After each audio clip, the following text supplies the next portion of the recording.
Dear colleagues and friends, chers toutes et tous, thank you for joining us in this 7th edition of the webinar, which the Women's Committee of the Union Internationale des Avocats organizes every year on Women's International Day.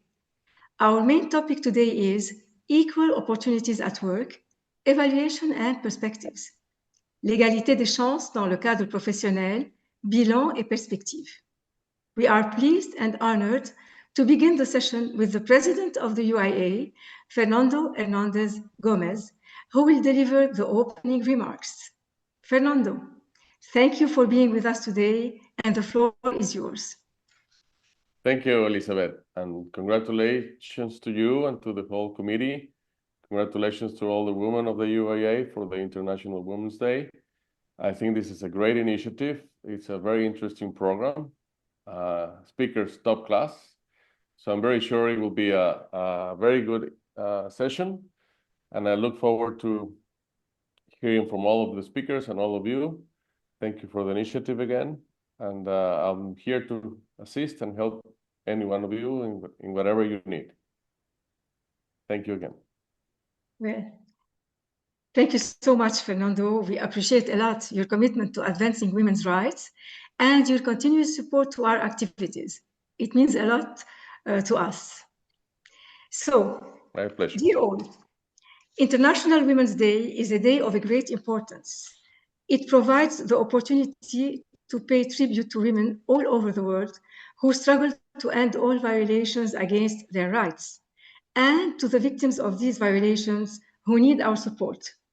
It also provides the opportunity to assess the progress made during the past year in promoting women's rights and strengthening their protection, leading to discuss the barriers and obstacles which still hinder this process and identify the best ways to address them.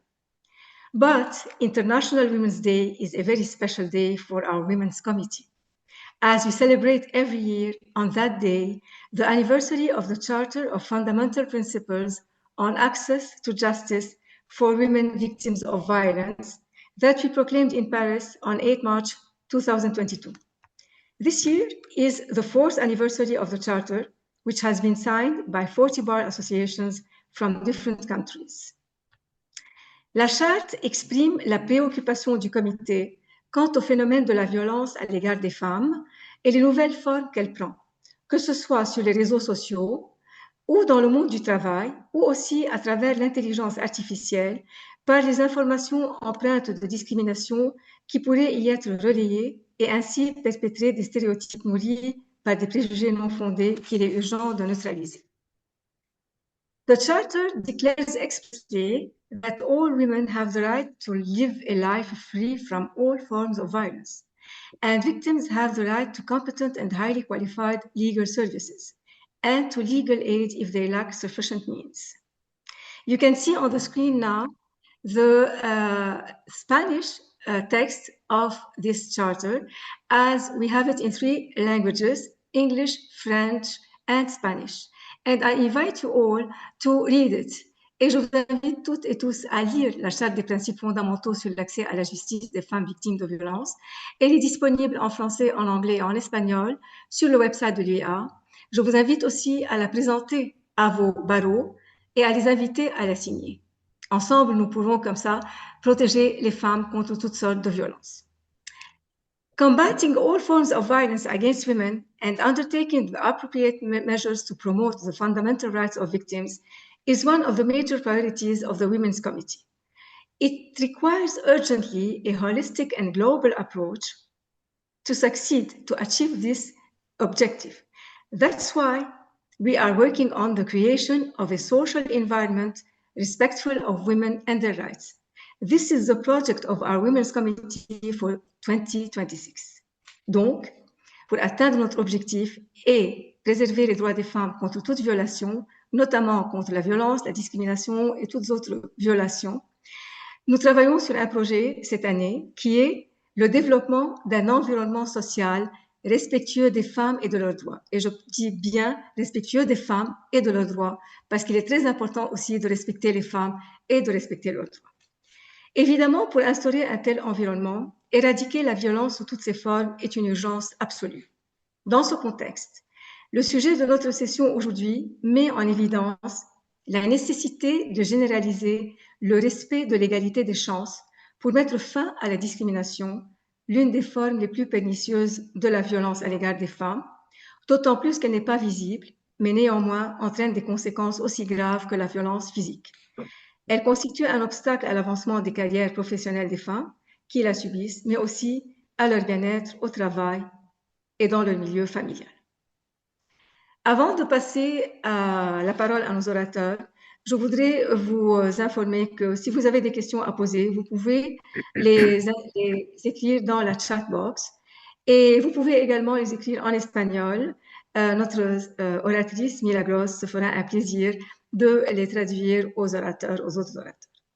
So now we are starting with our panel and with our speakers to discuss the topic of our webinar. And we'll start with Dominique Attias. Dominique Attias est présidente du conseil d'administration de la Fondation européenne des avocats depuis 2022. Elle est administratrice au conseil d'administration de la Conférence internationale des barreaux de tradition juridique commune, le CIB, présidente de la commission égalité dans cette conférence. Elle est également vice-présidente de l'Institut des droits de l'homme du barreau de Paris, membre du conseil d'administration de l'Institut des droits de l'homme des avocats européens. Elle est aussi elle a été vice-bâtonnière de l'Ordre des avocats du barreau de Paris de 2016 à 2017 et elle a été présidente de la Fédération des barreaux d'Europe entre 2021 et 2022. Elle est officier de la Légion d'honneur, membre d'honneur du barreau de Madrid en Espagne et officier du barreau de Port-au-Prince dans la République d'Haïti. Dominique, très impressionnant et nous sommes très contents que tu sois avec nous aujourd'hui pour nous parler de ton thème qui est l'irrésistible ascension des femmes dans le monde de l'avocature avec un focus sur l'espace francophone. Merci d'être avec nous aujourd'hui et la parole est à toi. Merci Elisabeth, c'est toujours un bonheur de participer à ces webinaires et de suivre tout le travail acharné que tu fais à l'UIA pour mettre les femmes et notamment les femmes avocates en avant, qui ont quand même pendant longtemps été un petit peu dans l'obscurité. Donc oui, effectivement, l'irrésistible ascension des femmes dans le monde de l'avocature. Je parlerai donc en français lentement, mais je suis sûre que tout le monde comprendra, même si vous ne parlez pas, mais donc j'essaierai quand même de parler pas trop vite. Lorsqu'on observe aujourd'hui l'évolution de la profession d'avocat, une transformation majeure apparaît clairement, la place croissante qu'occupent les femmes dans un univers qui, pendant longtemps, leur était fermé. Dans de nombreux barreaux européens et africains, puisque je mettrai mon focus là-dessus, les femmes représentent désormais une part importante et parfois majoritaire des nouvelles générations d'avocats. Mais leur progression ne se limite pas à une évolution quantitative. Elle se manifeste également dans l'accès aux responsabilités institutionnelles, dans la direction des cabinets d'avocats et de leur présence croissante dans les domaines les plus stratégiques du droit. Cette dynamique est particulièrement visible dans l'espace francophone, où les avocates européennes et africaines participent activement à la transformation de la profession.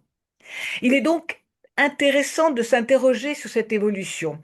Comment les femmes se sont-elles progressivement imposées dans la profession d'avocat et comment contribuent-elles aujourd'hui à redéfinir ses contours, notamment donc en Europe et en Afrique?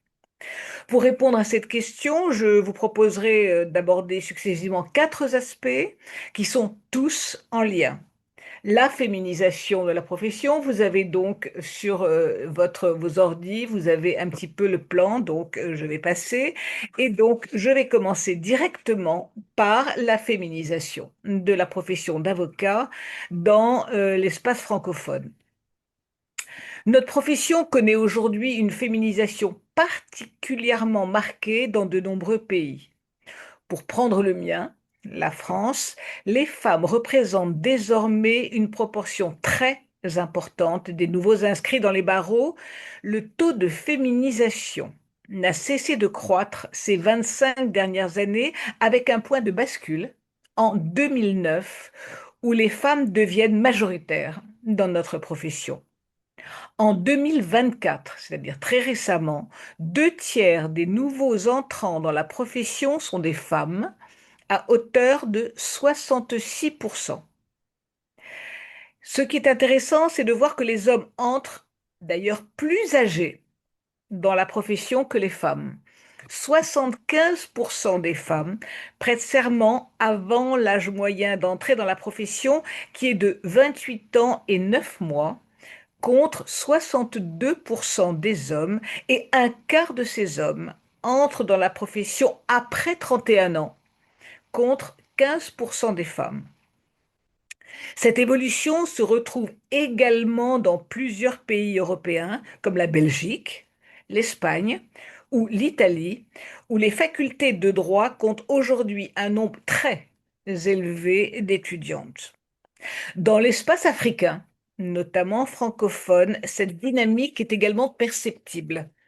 Dans des pays comme le Sénégal, la Côte d'Ivoire, le Cameroun ou même encore le Maroc, les femmes sont de plus en plus nombreuses à rejoindre les barreaux et à développer des pratiques diversifiées.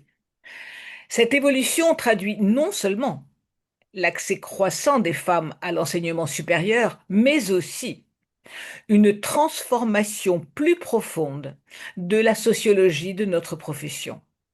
Les jeunes générations d'avocates participent aujourd'hui à renouveler les pratiques professionnelles et à inscrire l'avocature dans un environnement juridique de plus en plus internationalisé. Que se passe-t-il donc dans l'accès des femmes à la gouvernance dans nos barreaux? Eh bien, l'ascension des femmes dans l'avocature se mesure également à leur accès progressif aux fonctions de gouvernance au sein des institutions professionnelles telles que les conseils de l'ordre, mais aussi la présidence des barreaux, appelée dans l'espace francophone le bâtonnat. Pendant longtemps, nous le savons, ces instances étaient presque exclusivement masculines. Aujourd'hui, la situation évolue progressivement. En Europe comme en Afrique, plusieurs femmes ont accédé à la fonction de bâtonnière ou présidente dans des barreaux importants. Pour prendre les exemples vraiment les plus récents, en Belgique, au barreau de Bruxelles francophone, pour la première fois depuis que le barreau existe, l'année dernière, la présidence est assurée par une femme, Marie Dupont. En Afrique, comme l'Irak, je ne le savais pas, mais je l'ai découvert très récemment, une de nos consoeurs, Ahlam Rachid Al-Alami, a pris la présidence du barreau en 2022. C'était également la première fois. En Côte d'Ivoire, par l'élection de notre consoeur Florence Lohan-Messan à la tête de l'ordre de Côte d'Ivoire depuis 2024, première femme. Ou encore Chérine Louzessou au Congo central, première femme également, et qui même a été réélue cette année. Ou même au Ghana, notre consoeur est foi gardée. Vous voyez donc que très très récemment, y compris en Afrique, ça y est, les femmes s'y mettent. Mais laissez-moi aussi rendre hommage à l'une des premières femmes en RDC, qui est mon amie Rose Toumba Kaja. Donc, première femme élue bâtonnière dans le Haut-Katanga en 2014, réélue elle aussi. Vous savez, lorsque les femmes sont élues et qu'on peut se représenter, elles sont réélues par leurs confrères. Donc, réélue pour un second mandat et qui désormais, depuis son élection en 2025, siège au Conseil national de l'Ordre des avocats de RDC et est la première femme, docteur en droit en RDC également. Elles y vont. En France, il a fallu attendre 1999 pour qu'une femme prenne la tête de l'ordre parisien, et vous connaissez peut-être son nom, Dominique de la Garandrie, puis au début du XXIe siècle, il a encore fallu attendre pour qu'une nouvelle femme prenne le pouvoir, Christiane Ferralschul. Depuis, heureusement, de nombreuses bâtonnières et vice-bâtonnières se succèdent. Plus de 66 barreaux sur 163 en France sont dirigés par des femmes et le Conseil national des barreaux, qui donc rejoint tous les barreaux de France, est présidé à l'heure actuelle par une femme également. Au-delà de ces exemples, les femmes sont aujourd'hui de plus en plus présentes dans les conseils de l'ordre et participent donc activement à la gouvernance des barreaux grâce, dans certains pays comme en France, il faut le reconnaître, une obligation de parité dans les textes. Ça sera peut-être un sujet de discussion, mais je vous le dis, je suis définitivement favorable à la discrimination positive pour rattraper le temps perdu. Cette présence institutionnelle est essentielle car elle permet aux avocates de contribuer directement à l'orientation de la profession, notamment en matière de formation, d'éthique et d'égalité professionnelle. Mais les femmes ont compris. Elles ont compris aussi que l'union entre elles au niveau national et international font la force, font leur force. L'ascension des femmes dans la profession s'appuie donc sur le développement de réseaux, des réseaux professionnels nationaux, internationaux qui favorisent la coopération, le mentorat et la visibilité des avocates. Des organisations sont très actives dans ce domaine, comme l'UIA, et notre réunion aujourd'hui le témoigne, mais la création de commissions dédiées dans d'autres organisations telles la FBE, qui a créé il y a 6 ans maintenant une commission égalité, ou la CIB dont Elisabeth a parlé tout à l'heure, servent justement à faire cette promotion. Ces commissions créent des forums et des initiatives dédiées à la promotion du leadership féminin dans la profession juridique et s'investissent dans des projets visant à mettre en lumière les avocates. Un exemple frappant se trouve en Afrique francophone, où se sont créés en l'espace des 10 dernières années 2 réseaux très dynamique d'avocates. L'Alliance internationale des femmes avocates, qui s'appelle l'AIFA, et l'Alliance et le réseau international des femmes avocates, le RIFAV, toutes deux engagées dans la promotion de la femme au sein de la profession et de la défense des droits des femmes. Je sais qu'au niveau des élections des femmes, notamment dans les présidences, elles ont été très, très, très actives. Dans chaque pays d'Afrique francophone et ainsi qu'au Cameroun et au Rwanda, qui bénéficient de la civil law et de la common law, elles ont monté des antennes d'avocates formées et mobilisées qui interviennent, se soutiennent et font du lobby pour faire progresser les droits de leurs consoeurs et leur permettre de participer à la gouvernance. Elles organisent également des formations gratuites pour toutes leurs consoeurs dans des domaines à conquérir, comme le droit minier, le contentieux fiscal, ou alors des thèmes de réflexion à prisme plus large, comme féminisme, coutumes africaines et place des femmes dans les mutations socio-économiques. Le foisonnement de ces réseaux permet aux avocates d'Afrique et d'Europe, car nous sommes les bienvenus dans ces réseaux, de partager leurs expériences, de développer des collaborations professionnelles et de soutenir l'émergence de nouvelles générations de juristes. Ces réseaux jouent également un rôle important dans la promotion de la diversité dans les cabinets d'avocats, dans les tribunaux arbitraux, et dans les institutions juridiques internationales. Car oui, un autre aspect particulièrement significatif de cette évolution est la présence croissante des femmes dans des domaines les plus stratégiques du droit et, disons-le, les plus rémunérateurs. C'est notamment le droit des affaires, du droit bancaire, du droit des investissements internationaux ou du contentieux commercial complexe. Dans l'espace africain francophone, cette évolution s'inscrit également dans le cadre du droit des affaires harmonisé par l'Organisation pour l'harmonisation en Afrique du droit des affaires, que vous connaissez tous sous l'acronyme DOADA. Les avocates interviennent aujourd'hui dans des dossiers impliquant des restructurations d'entreprises, des investissements étrangers ou encore des litiges commerciaux internationaux. Un domaine particulièrement révélateur de cette évolution est celui de l'arbitrage international.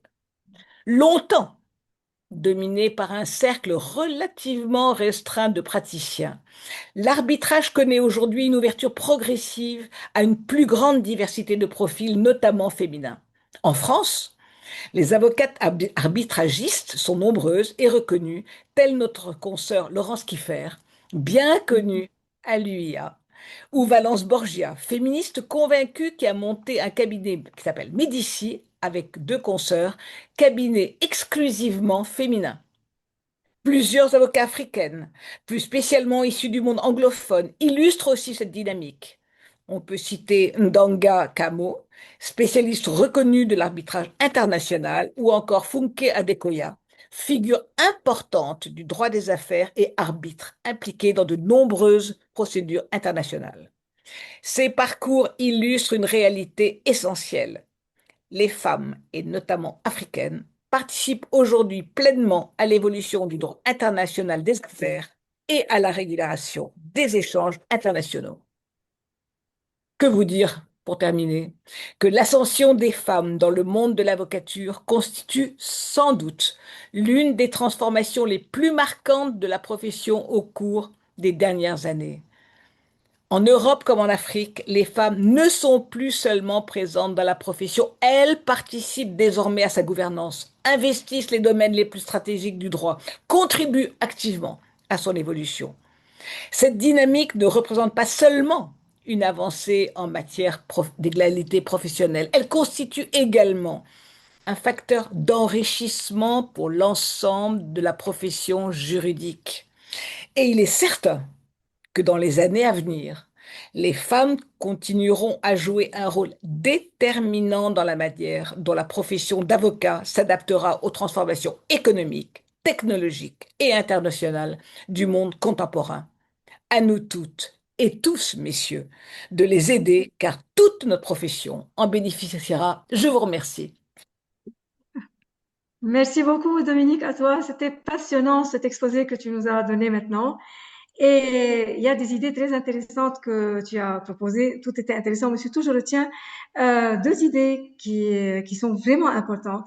De cet exposé, je retiens que ce sont les femmes qui agissent pour instaurer effectivement l'égalité des chances. Donc, c'est un sujet à débattre. Quel est le rôle des femmes dans l'instauration effective de l'égalité des chances? C'est elles qui créent cette égalité des chances et c'est très important ça.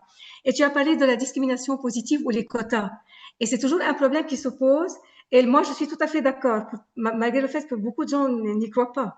Mais à un certain moment, une discrimination positive limitée peut faire changer les comportements et les mentalités. Et on gagne. En a besoin. Voilà. Et puis, pour la visibilité des femmes, je voudrais ajouter aux exemples que tu as donnés ce que la tradition que le Comité des femmes de l'UIA a créée depuis qu'il existe, la journée des femmes leaders des barreaux, dont toi aussi, on t'avait invité à y participer. Et là, on invite des femmes leaders dans leur barreau, des bâtonnières, mais aussi des femmes qui se sont distinguées à différents titres au sein de leur barreau, pour justement montrer le leadership féminin, comment les femmes parviennent à s'imposer et quel est le bienfait de l'existence des femmes dans le leadership au barreau et dans la profession d'avocat, quelles sont ses conséquences positives au niveau de toute la profession. Et je voudrais informer les personnes qui sont avec nous aujourd'hui dans ce webinaire, que cette année, la journée des femmes leaders des barreaux aura lieu le 9 septembre.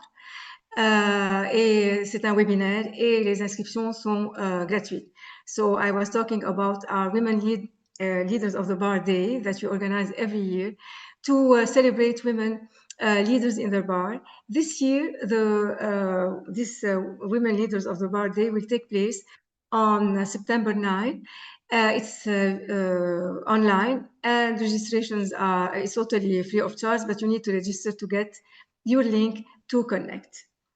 Et évidemment, je suis tout à fait d'accord avec toi, c'est le partenariat entre les avocats et les avocates qui va faire évoluer la profession. Et c'est pourquoi nous sommes fiers d'avoir avec nous, au sein du comité des femmes, beaucoup de femmes, mais aussi beaucoup d'hommes, d'avocats qui sont convaincus que agir avec les femmes, c'est bénéfique pour la profession. Et là, je passe tout de suite à James Grennan, and we are very proud to have James Grennan in this webinar and in our Women's Committee. James Grennan is a senior partner at A&L Goodbody, an Irish law firm, where he recently celebrated 41 years with the firm. Congratulations, James. And he's a corporate lawyer whose practice focuses primarily on financial institutions, particularly domestic and international insurance companies. He has been involved in many of the largest and most innovative transactions and projects involving insurance companies in recent decades. And he was a key member of the Goodbody team that drafted legislation to establish Ireland's single financial regulator and has drafted and negotiated the terms of regulatory legislation on behalf of the insurance industry. James is very active within the Union Internationale des Avocats. He is currently co-sustainability officer and a member of the governing board of the UIA. He was previously been the president of the Management of Law Firms Commission and the Mergers and Acquisitions Commission.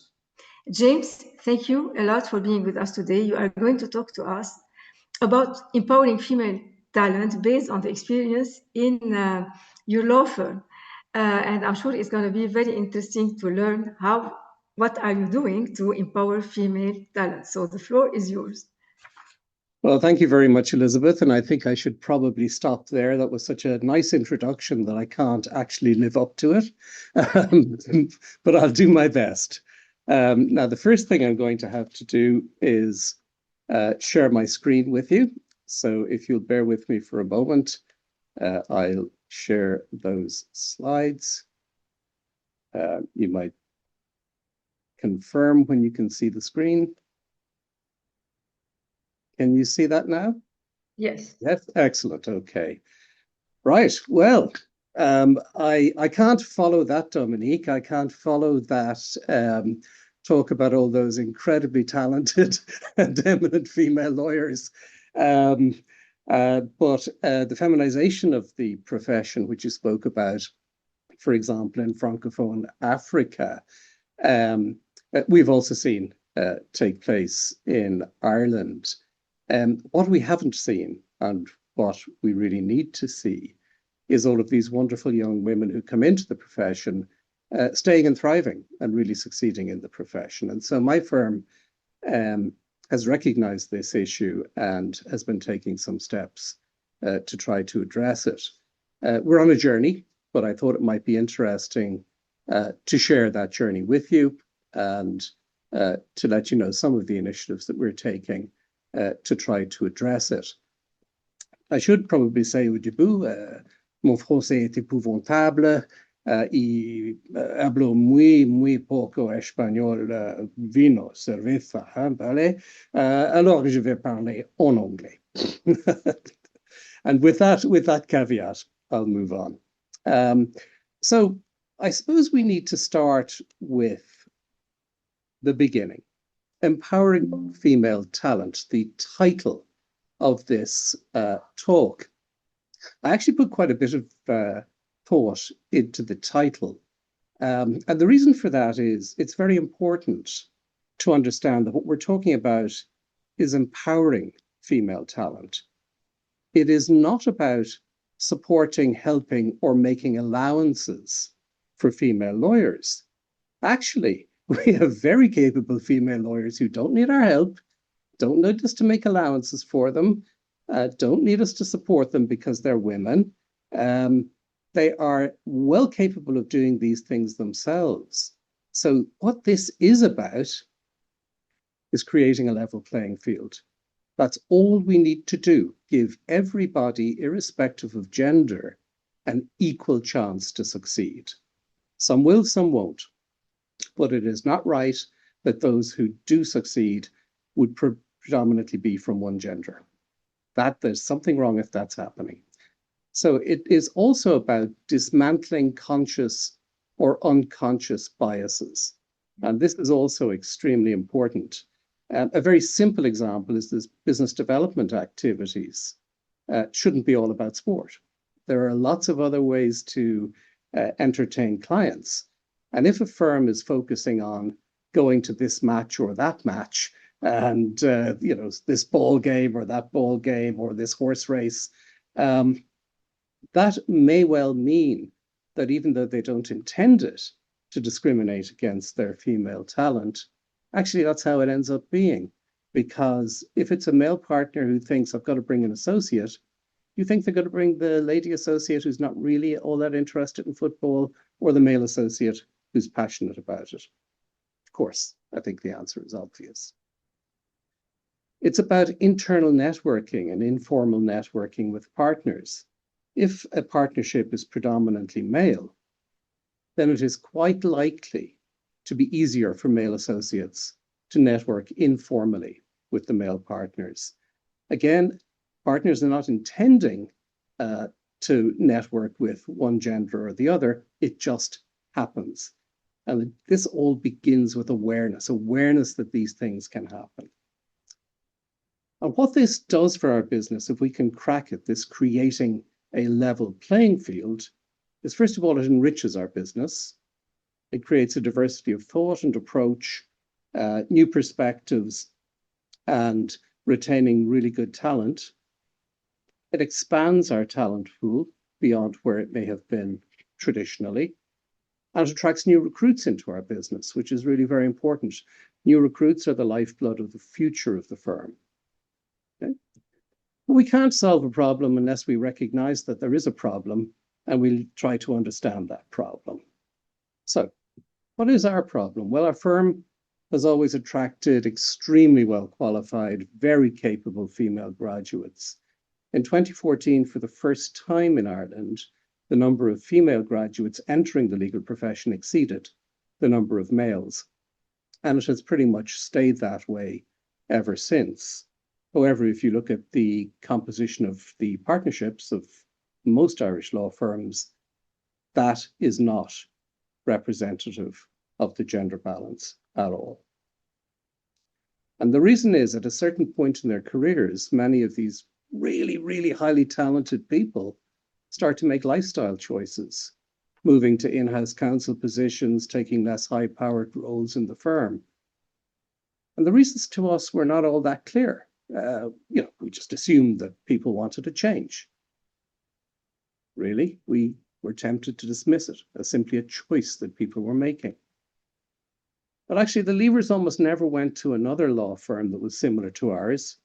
So the actual reason seemed to center on the law firm model. It wasn't that people were making a choice, it was there was something wrong with the model of the law firm.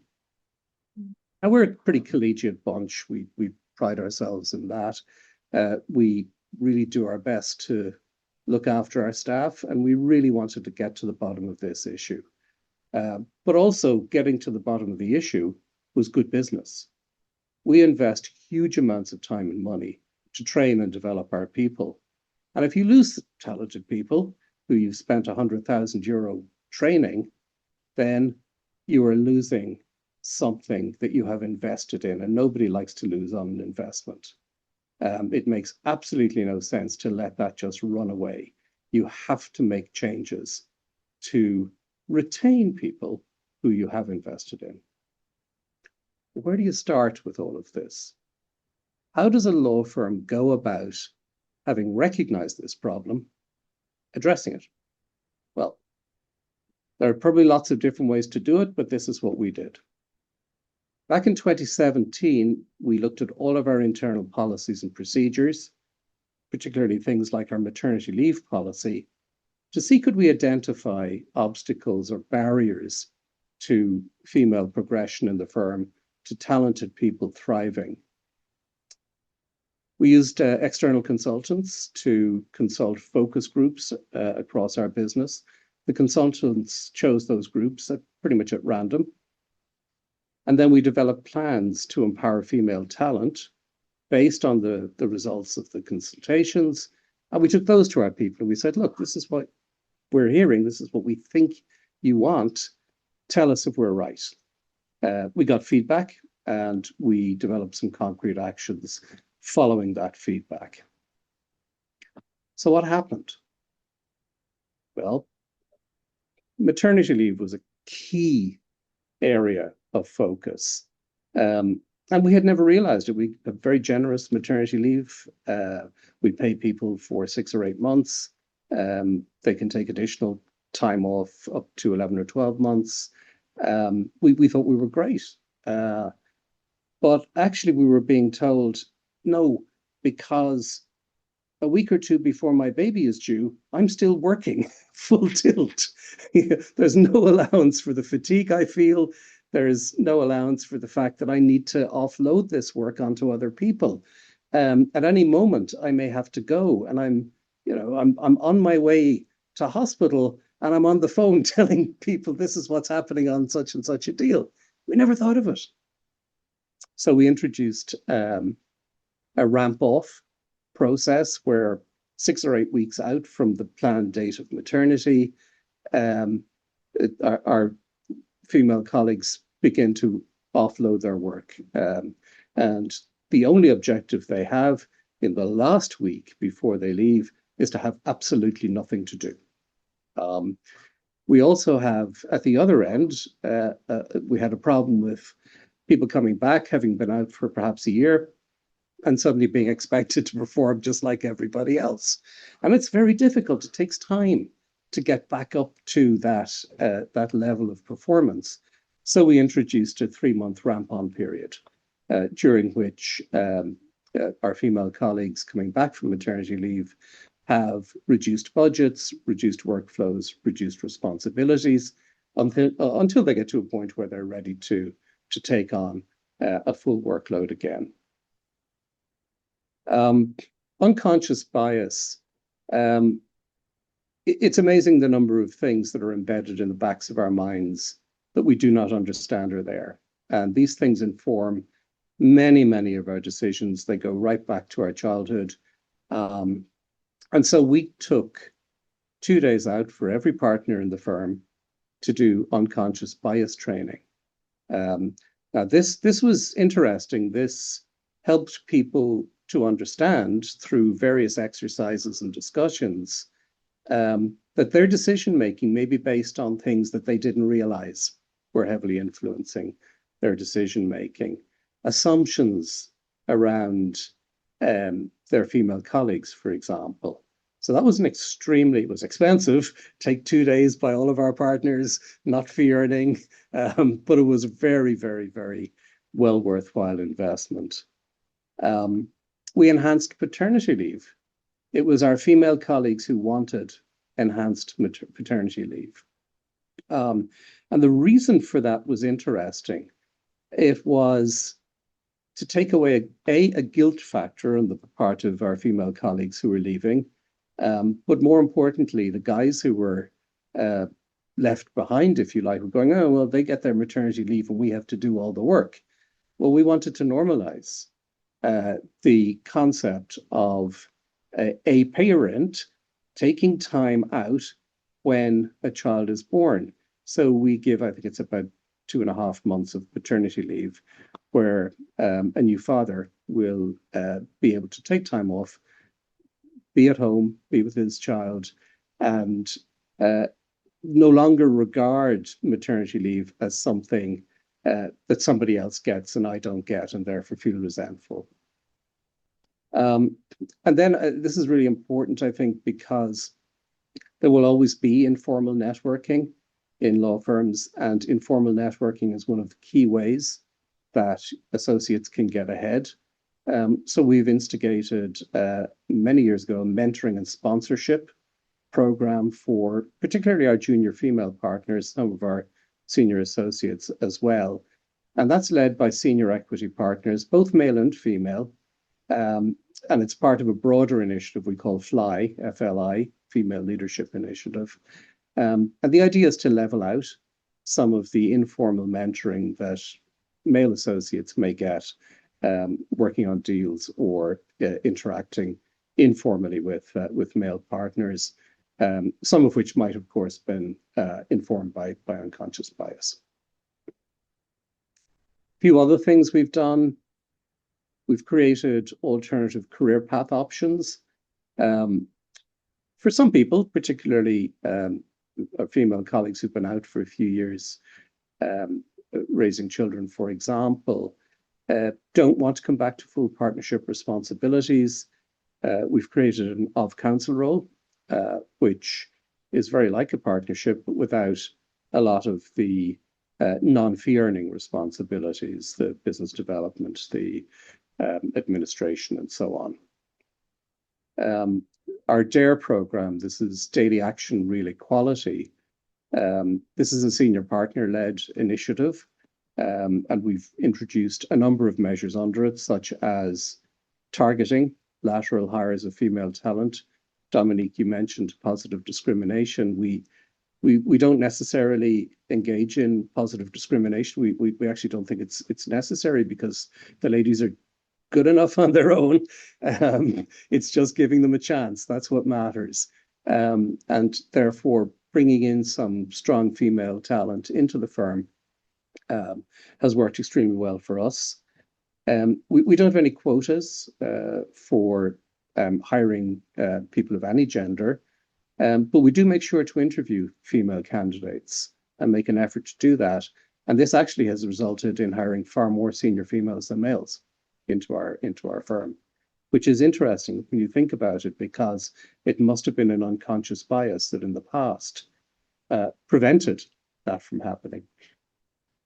And hybrid working, we do expect people to be in the office several days a week, but for both men and women, hybrid working provides a lot more flexibility and opportunities to work where perhaps people could not have worked before. It allows for sharing household tasks and so on. We haven't done a survey into how successful it has been in encouraging the boys to help out at home, but I suspect probably most of that is still being done by our female colleagues. But the hybrid working at least makes it possible to share those household tasks more equitably. Other things we have done, really, really important initiative. Our female colleagues must have equal access to good quality work. Good quality work is key to getting ahead. So partners are encouraged to make sure that we equalize the good quality work given to male and female associates. This was a really funny one. We found that our female associates were working just as long and just as hard as our male associates, but recording far less time. And there was an element of a lack of self-confidence behind that. Oh, I'm not really worth that amount of money. Or if I put that amount of time down, maybe people will think I'm not able to do the job super quick and efficiently.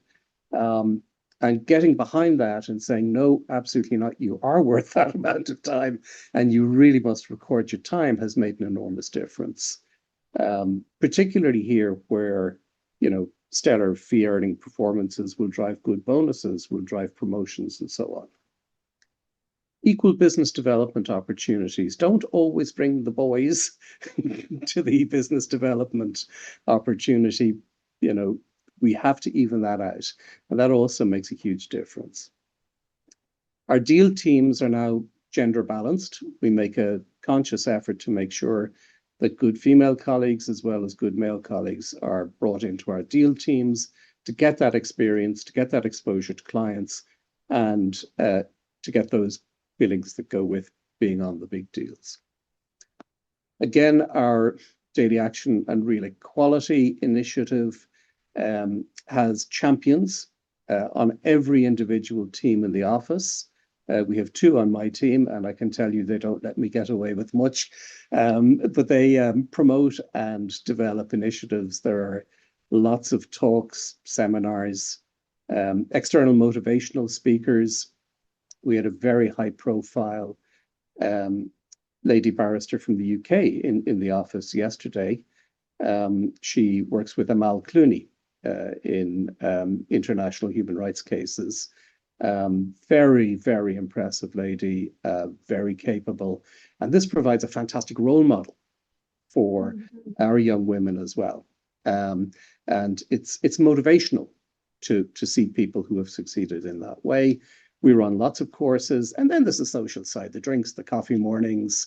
There are mentoring sessions, awareness sessions. This is going back to the unconscious bias and the like. So huge program of events that are going on all the time. And the DARE champions from each team meet regularly on our big DARE committee, and they suggest new initiatives constantly. So this keeps the whole thing alive and moving. And then we have individual role model presentations from inside the firm. Senior female partners and associates, they'll get up on a stage and they'll discuss the issues that they encountered, talk about the solutions that they implemented, and they give encouragement, because our young women think, well, if they can do it, so can I, why not? And then my final point, and this is a tougher nut sometimes to crack, is to focus on ability rather than age or absence from the market. We have examples in the firm of both men and women choosing to take time out to look after children. Logically, you know, that should be an economic choice, who earns more, rather than a gender-based choice. Usually in the case of men who stay at home, it is because their partners, their female partners, earn more. But actually a significant majority making that choice are women. And, you know, they find sometimes there are perhaps predictable barriers to re-entry, a lack of confidence. Oh, I've been out of the market for 5, 6, 10 years. I'm not sure I can go back in again. The law has changed. I'm sure deal techniques have changed. I'm not sure I'm able to do it. An external perception, a perception that somebody who has been out of the market isn't going to be able to reintegrate. And then an absence of alternative or perhaps ramp-on roles. So I'd love to go back. I'd love to work with a firm. I'd love to have a responsible job.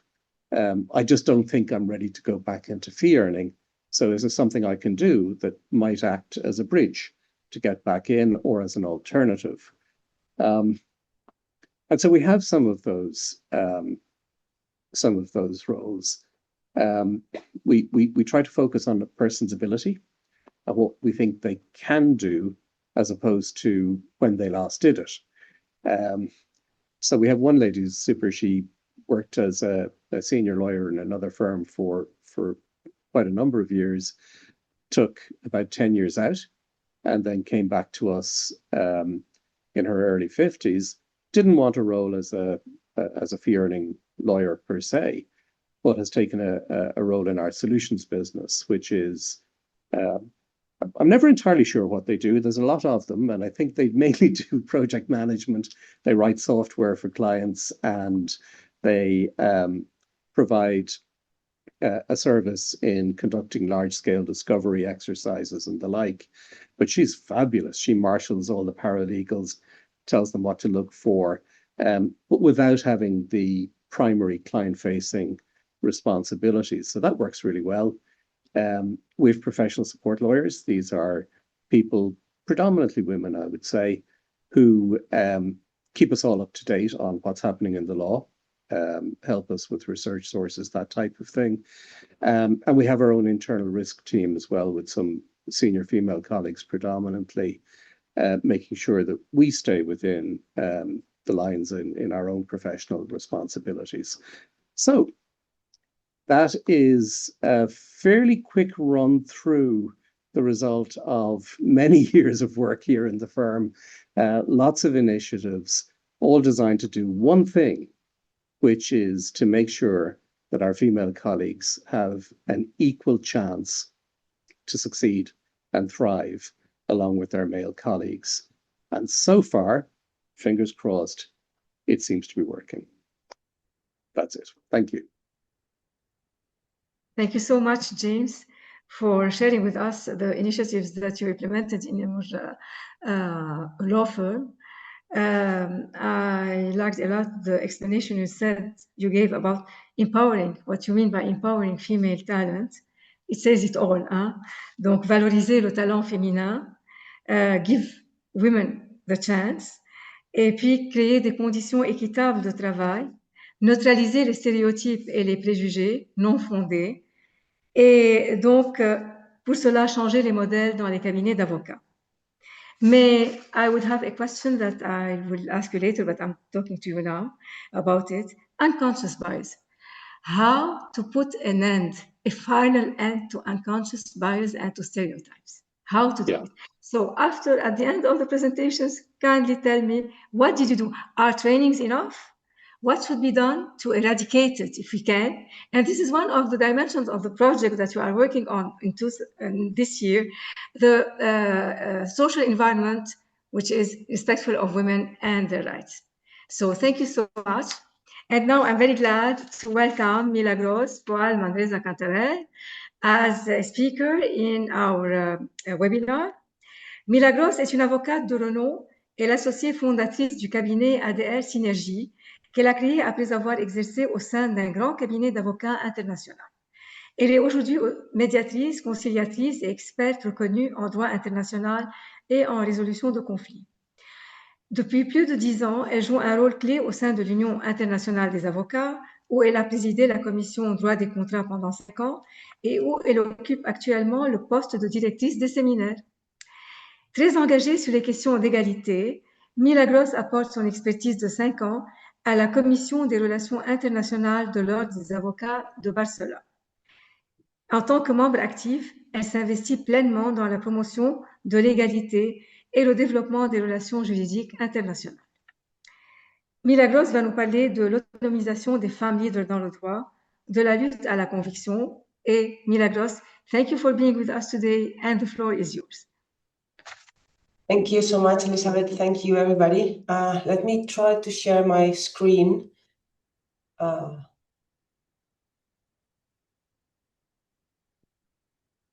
Okay, are you all seeing my screen? Yes, you can see it. Yes. Okay, hold on.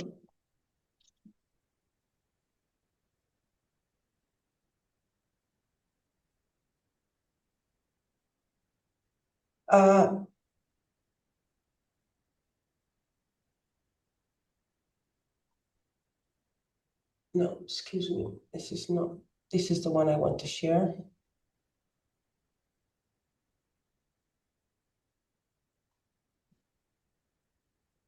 Okay.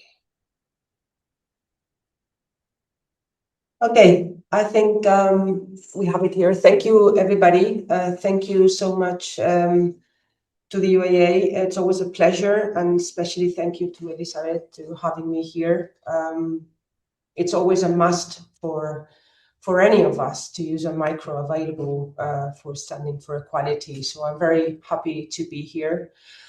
Thank you, Dominique, and thank you also, James. Though I have to say that James has just put on top of my presentation because I have all the bad side that we can see. And unfortunately, he's been telling us about how good they've done it. And I have the alternative numbers that prove that this is not really happening everywhere. So I'm so glad to see that some law firms are really doing what they must do. But unfortunately, that's not what we find on a day-by-day basis. So I'm kind of unhappy to go back to the reality, and I'm going to do a presentation about what's the situation most likely right now in Europe and, of course, in the rest of the countries.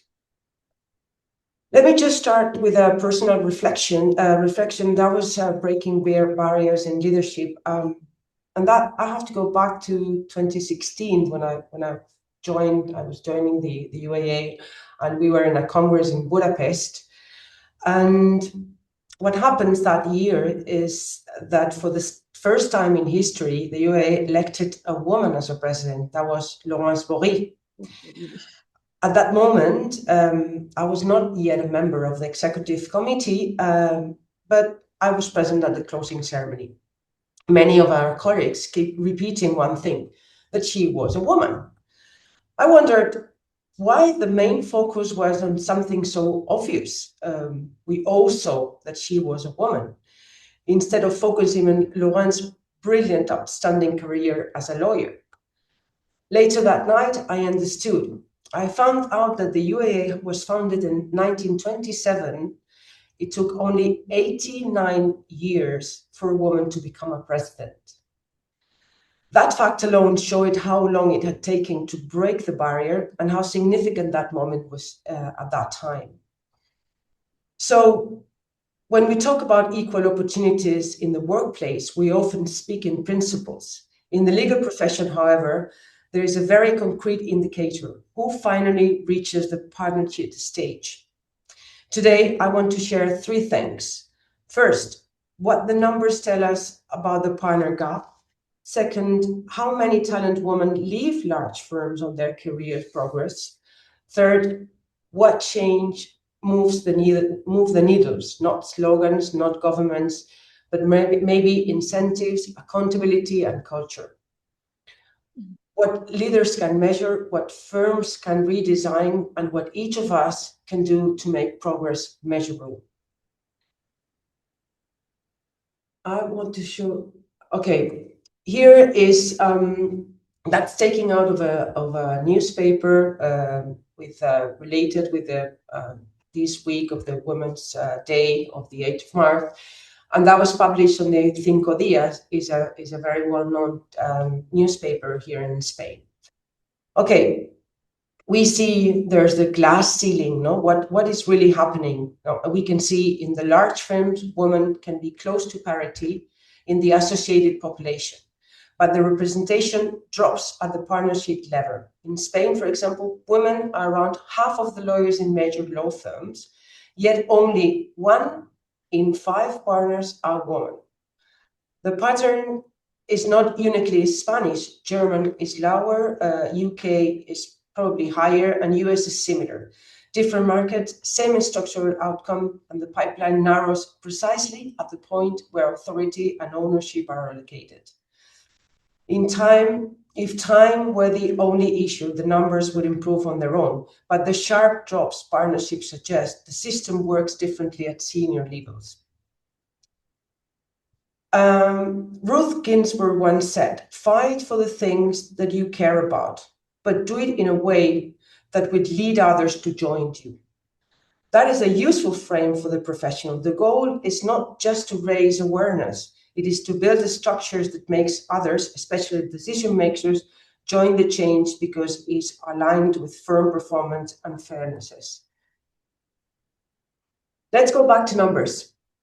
Okay, as we can see here, when we ask men and women about the different aspects of their personal experience as a lawyer in a law firm, the difference between them is really impressive and give us the real cause of the situation. When we ask, have you experienced any of the following situations? Disrespect or from subordinates, and we can see 80% of the women have really suffered disrespect. Well, men, 0 disrespect. Degrading comments and jokes.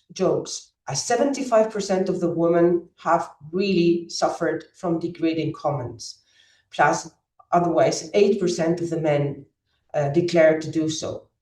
Lack of opportunities, and 67% of women have suffered from lack of opportunities, and the men on a 10%.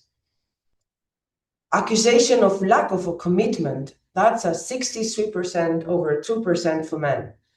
Difficulties on denial of promotion, 55% of the women have declared they've had difficulties, while men have declared a 4%. Denial of salary increase and bonus, 54%, plus more or less a 4% on the men. A colleague or supervisor asks you to another lawyer, that's a 21% with the difference with the 6% of the men. The conclusion here is crystal clear.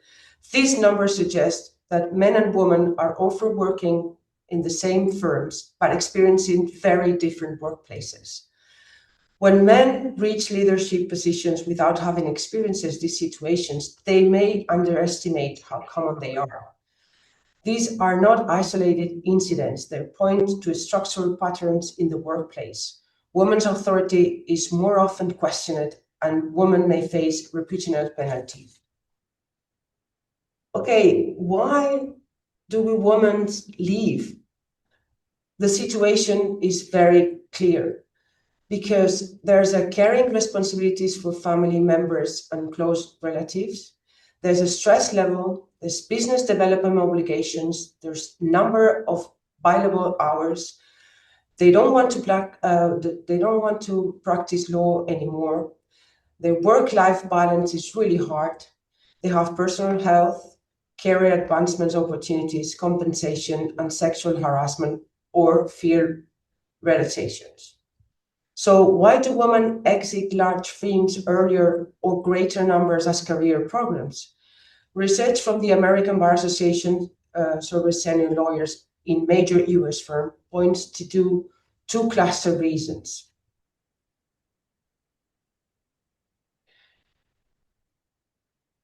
Okay, the first cluster reason should be the profession is built around availability, billable hours, and commercial visibility. Client development events, networking, travel, those demands collide with caregiving responsibilities that in most societies still fall disproportionately on women. When more than half of the respondents cite caregiving duties, stress, business development obligations, and billable hours pressure as key drivers, we should translate that into operational languages. The system is optimized for one life model. Bilables reward volume and constant ability. Origination and business credit often depend on informal networks. Clear client-facing moments happen after hours on thought travel. Flexibility exists only on papers that carry reputational penalties.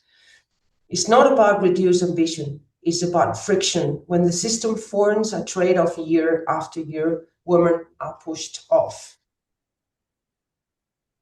The second cluster is cultural. Many women report lower satisfaction with recognition for their work compared with male colleagues. They also report more dissatisfaction with pay and with how compensation is calculated. Here are details matter. It's not only the final numbers on the pay slip. It is the transparency and perceived fairness of the system. When evaluation criteria isn't clear, when credit allocation is informal, and when sponsorships are ungiven, exits becomes rational. In other words, the retention problem is not only about family caring, but it's also about how firms distribute status, trust, and opportunities. We have, as we said, all these negative experiences, disrespect regarding comments, lack of commitment, equality paradox. Okay, what can we do? What is the most important thing? One of the most striking parts of the research is the frequency of negative work experiences reported by women. And that's very, very scary. I will ask you just a quick idea. What pushes people out more? Too much work or not enough recognition? Most people would say too much work, but really it's both things that really push them out. They feed out other. If people feel valued, heavy work is easier to handle. But if recognition is missing, the same workload becomes too much. And when people are tired, every problem feels worse. So what can we do? I'm sorry. Okay, well, there's a tiny problem here. What can really works? And that comes, I'm very happy to hear what James just told us about it, because most of my research in here, it comes really where you just presented in your law firm. So I'm really happy to know that there are some law firms that really including all these things. But my searchiness just comes up with few things. If we want to move from good intentions to real change, we need to fix the parts of the system that decide who becomes partnered. I would focus on 5 practical levels. First, business credit. Make it transparent who gets credit for bringing in clients and leading matters, and audit the outcomes by gender. Second, promotion criteria. Spell out clearly what it takes to become counsel and partner. Give consistent feedback and track progression over time so that we can see where careers stall. Third, access on top opportunities. Monitor who gets the highest value cases and the client-facing roles that build reputation and future business. If patterns drift, show up early with solutions. Fourth, flexibility without career penalty. Evaluate people by result, quality of works and client outcomes, not by visibility on constant availability. And fifth, sponsorship, not mentorship. Mentors give advice, but the sponsors create opportunities. Assign senior sponsors who are accountable for helping have high-performing women progress.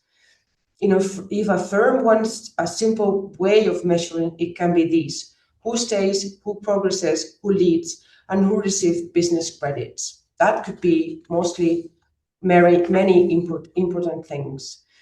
When those indicators improve, equality stops being a narrative and becomes a measurable reality. So let me close with an idea. Equality in the legal profession is not measured by the statements and campaigns. It is measured by outcomes. Who remains in the profession, who advances, and who becomes a decision maker.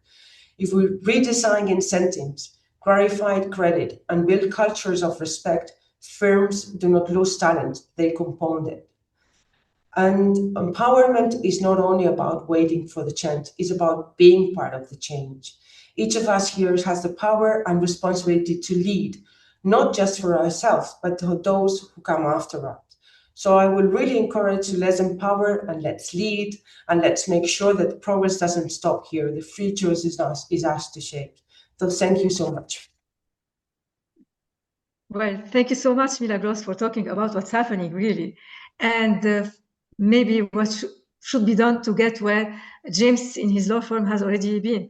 So yes, it's not easy to get there, but at least you have a model, un exemple à suivre.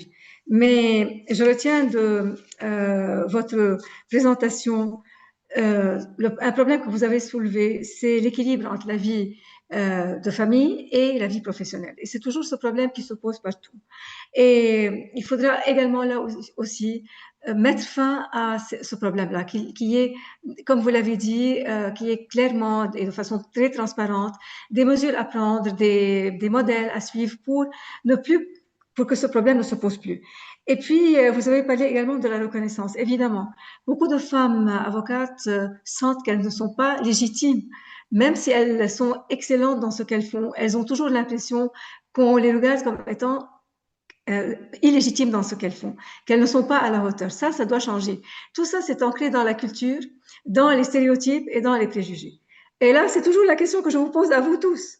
Comment mettre fin à ces préjugés? Comment les neutraliser? On en parle, on essaie d'avancer, mais il faut finalement mettre fin définitivement à cela. Et là aussi, joue le rôle des femmes leaders dans les barreaux, comme vous, les femmes qui sont avec nous aujourd'hui, pour leur montrer que si, il suffit d'avoir confiance en soi-même et en ses capacités et ne pas donner beaucoup d'importance à ce que les autres pensent de nous. Finalement, c'est le résultat qui compte. Mais encore là, le problème se pose, comme vous l'avez dit. Il faut que ces résultats soient bien appréciés. Donc, c'est assez complexe, mais au moins, on a les problèmes et peut-être des idées pour trouver des remèdes à ces problèmes. Thank you so much, Milagros. It was really very interesting. And now we have the pleasure of welcoming Sara Segneri. Hi, Sara. Sara is a human rights and international finance lawyer based in London. She's a partner at Continuum Strategies and vice chair of the International Bar Association's War Crimes Committee. And she delivered the widely recognized TEDx Monte Carlo talk, Women Are Not Weapons of War. And she presented at the United Nations, global conferences, and universities worldwide. So Women Are Not Weapons of War, it's with Céline Bardet, no? She participated in many of our webinars and working sessions. So thank you for being with us today. And your presentation will be on equal opportunities in another part of business or of work, which is peace building. And no justice without women, we totally agree. How to break barriers in peace building and transitional justice systems. We're all eager to know more about it, so the floor is yours. Thank you, Elizabeth, and thank you to the UIA for hosting this important session in conjunction with International Women's Day. As Elizabeth noted, I'd like to focus on an issue that remains one of the most persistent challenges in international peace and justice: the barriers that prevent women from participating fully and equally in peace building and transitional justice and accountability systems. Across the world today, conflict continues to affect the lives of millions of women, particularly in Iran, Sudan, Afghanistan, Yemen, and Palestine. More than 600 million women and girls are currently affected by armed conflict, including the young girls in a school in Iran who will never complete their education or even have the opportunity to join the legal profession. Women also experience conflict differently than men. They are disproportionately affected by sexual violence, displacement, loss of livelihoods, having to take over all household responsibilities, and reduced access to justice and healthcare. Yet despite being deeply affected by conflict, women remain significantly underrepresented in the very systems designed to negotiate peace and deliver justice. Today, I will focus on three things. Firstly, the barriers that limit women's participation in peace and justice systems, then the impact of those barriers on peace processes and transitional justice, and finally, but most importantly, the solutions that can help to overcome these barriers.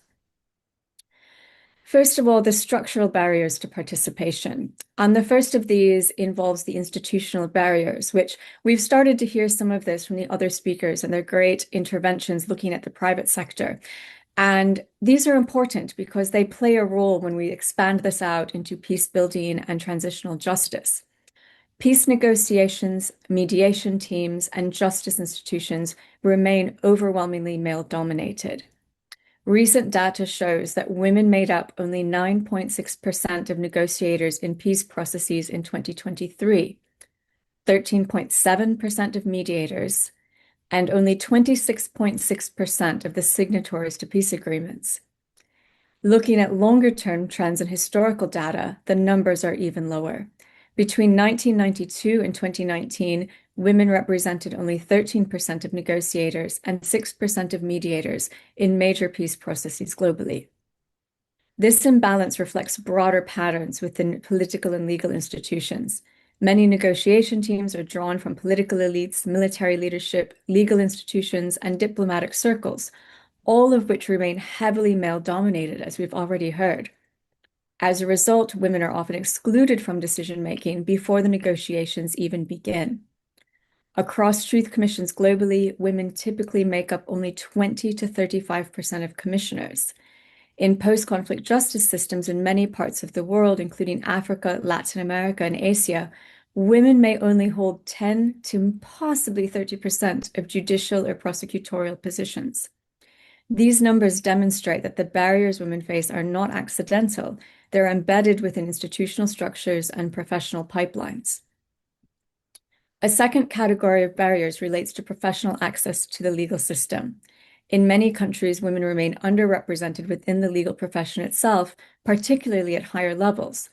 This affects their ability to advance into positions within the justice institutions, but then also when special tribunals or other situations or institutions arise. As noted, these barriers may include unequal access to legal education, lower promotion rates within judicial careers, and male-dominated professional hierarchies. The same pattern appears in transitional justice or post-conflict accountability mechanisms. As we've heard about the denial of equal opportunity for women to hold high-level positions in domestic criminal systems, this also impacts the opportunities for women to act as judges or prosecutors in post-conflict accountability mechanisms, special tribunals, or international courts. In post-conflict environments, these challenges become even more pronounced because judicial appointments are often politically negotiated, and leadership positions or peace negotiation teams may be reserved for individuals with strong political or military connections, networks that women historically have had less access to. This means that not only are women underrepresented in having prominent roles in post-conflict accountability mechanisms, but also that prosecutions or actions may not address the horrific crimes committed against women in war or prioritize reparations or restitution. A third set of barriers involves social and cultural barriers. Women who participate in peace processes or justice institutions or accountability often face stigma if they are survivors themselves, community resistance, threats, or harassment by those they are seeking to prosecute. Oftentimes, these attacks are particularly vile because they are towards women and take on a highly sexualized component. In many societies, strong expectations remain that women prioritize family roles rather than public leadership. For women who are survivors of violence, the challenges become greater. The social stigma surrounding sexual violence can discourage women from participating in truth commissions, and many survivors fear retaliation, community rejection, or personal safety risks. As a result, women's experiences of conflict, particularly sexual and gender-based violence, have historically been underreported and underrepresented in transitional justice process. If post-conflict justice mechanisms fail to have women as investigators, prosecutors, and judges, female survivors may feel less likely to come forward and participate in the process. An example, if we look at the ongoing war in Sudan, where the violence and crimes against women are extremely widespread and horrific, the need to ensure all of the talented women lawyers and peace advocates are meaningfully included and given access to negotiations and efforts for accountability is key. There are a number of intelligent and experienced women working on this, but they are not being given access to high-level conferences or negotiations. A final important challenge lies in the way peace and justice mechanisms are designed. Women are often included late in negotiations or only symbolically at the table, but without a true voice or influence on the process, rather than being meaningfully involved in the beginning and having a say into what peace negotiations and post-conflict outcomes look like. The consequences of this exclusion are visible in the peace agreements themselves. In 2023, only 26% of peace agreements mentioned women or gender issues, and even in 2024, the figure had risen to only about 31%. Historically, only 1% of peace agreements reference women's needs in transitional justice provisions. When women are excluded from negotiations, their experiences and priorities are then absent from the resulting agreements, meaning that accountability for gender-based crimes or programs for reparations or meaningful legislative reform to ensure equal rights for women may be missing from these agreements. So why do these barriers matter? They're not only a matter of equality, but they affect the effectiveness of peace processes and justice systems, and in fact may encourage impunity and continued violence against women.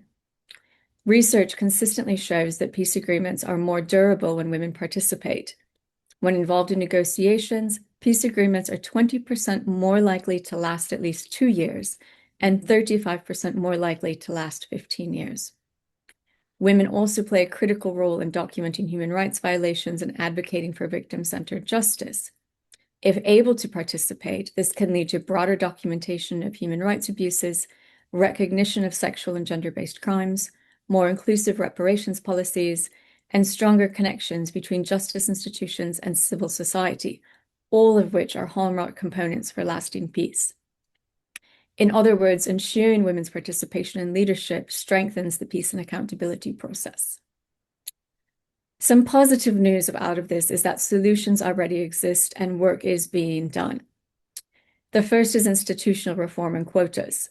Some transitional justice mechanisms have introduced gender quotas or gender balance requirements in truth commissions, investigative teams, and reparations boards. These measures help ensure that women are present in leadership roles rather than being included only symbolically. Gender-sensitive justice mechanisms are also increasingly being adopted, including specialized gender investigation units, investigative protocols for sexual violence, confidential reporting mechanisms, trauma-informed testimony procedures, and gender-sensitive reparations programs. These reforms allow survivors to participate safely in the justice processes. Next, as noted, strengthening professional pathways for women in law is essential. As the other speakers noted, I liked the use of the word sponsorship networks, leadership opportunities, and true inclusion. And this is also true when we look at post-conflict justice systems and peace negotiations to ensure these equal opportunities for women, as well as organizations and networks of women judges and lawyers like the UIA and like other organizations to provide this critical role in supporting women's advancements within the profession. And finally, international policy frameworks do provide guidance. The Women, Peace and Security Agenda, established by UN Security Council Resolution 1325, specifically calls for women's participation at every state of the peace processes, from conflict prevention all the way through to post-conflict accountability and justice. More than 100 countries have adopted national action plans under this framework. However, the inclusion and equal opportunity for women to participate in these is still lacking. Unfortunately, as noted, the barriers women face in peace building and transitional justice are not inevitable. They're the result of institutional structures, social norms, and political processes that we have in times of peace that can and must be changed, particularly if they want to ensure women's inclusion and equality in post-conflict justice systems. We need to remember that women are not only victims or survivors of conflict, but they are the negotiators, the peacemakers, the mediators, the judges, the prosecutors, and the community leaders. When women are included meaningfully in peace and justice processes, those processes become more inclusive, more legitimate, and more sustainable. So we must move beyond symbolic commitments and focus on removing the structural barriers that continue to exclude women from shaping peace and justice, because lasting peace and justice for survivors cannot be obtained without the leadership and equal participation of women. Thank you. Thank you very much, Sarah. That was really very much interesting. And yes, you made it clear that the same problems, the same challenges are there, either whether on national scale or international scale, especially in peace building and transitional justice systems. Et donc, vous avez parlé des structures institutionnelles qui constituent des obstacles. Vous avez parlé également de l'importance que les femmes participent au système de justice post-conflictuelle pour assurer la protection des droits des femmes, ce qui n'est pas le cas actuellement, mais qui a toujours des solutions pour pouvoir y parvenir. So, I was saying that you were talking about the barriers, the obstacles, institutional structures are many barriers for women, and the importance to have women in the process, at the beginning of the process, to make sure that the rights of women are really protected and women are really protected. And I hope that what you said now will be implemented, because it's not only important for women, but also for post-conflict environment, post-conflict societies. So thank you so much for your this presentation, which was which talked about equal opportunities in this specific process. And I hope we will get to protect women even there. Thank you so much. Et nous allons passer maintenant à notre dernier orateur, Hervé Linder, qui va parler de l'égalité professionnelle à l'épreuve du réel, analyse des normes de l'Organisation internationale du travail et perspectives pour l'année 2026. Hervé Linder est avocat au barreau de New York et de la Cour suprême des États-Unis. Il est associé fondateur du cabinet Ernst & Linder à New York. Ses spécialités incluent le droit de l'immigration, le droit des affaires, le droit commercial et le droit des sociétés. Il conseille principalement des sociétés européennes installées ou souhaitant s'installer aux États-Unis. Il est diplômé des universités de Columbia à New York, University College London, Paris Panthéon-Sorbonne et Paris Panthéon-Assas. À l'Union internationale des avocats, il est co-directeur des congrès et représentant auprès des organisations internationales, l'ONU à New York.